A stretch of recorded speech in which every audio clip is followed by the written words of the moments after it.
कुंडली जुळते की नाही हे बघायची आहे, तर त्यावेळेला कुठल्या मुद्द्यांचा त्यांनी आवर्जून विचार करायला हवा, तुम्ही काय सांगाल? येस, तर त्यामध्ये समजा तुमची मुलीची बाजू आहे आणि तुम्हाला मुलासंबंधी विचारायचं आहे. बरोबर. फर्स्ट पॉइंट तुम्ही काय विचारलं पाहिजे की या मुलाच्या जीवनामध्ये घटस्फोट आहे का. फर्स्ट पॉइंट, संतती होणार आहे का. नंबर 2, व्यसनाधीन आहे का. नंबर 3, मेजर ऍक्सिडेंट आहेत का. बायकोवर तो प्रेम करणारा आहे का, बायकोला रिस्पेक्ट देणारा आहे का, प्रॉस्पेरिटी लाईफ मध्ये आहे का.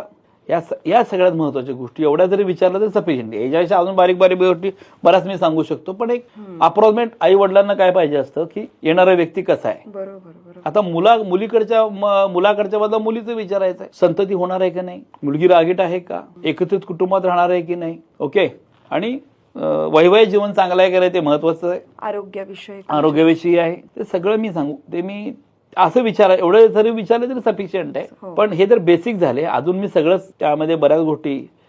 पण या बेसिक गोष्टी विचारायला हव्यात, कारण आपण काय करतो, पत्रिका जुळवायची म्हणजे गुण, अरे एवढे गुण जमले, जसं तुम्ही मगाशी म्हणालात आणि समजावून सांगितलं तसं, ते गुण जुळले की त्यांना असं वाटतं की पत्रिका जुळते. तर ते तेवढं न ठेवता किमान हे 5-6 प्रश्न तरी विचारायला हवे.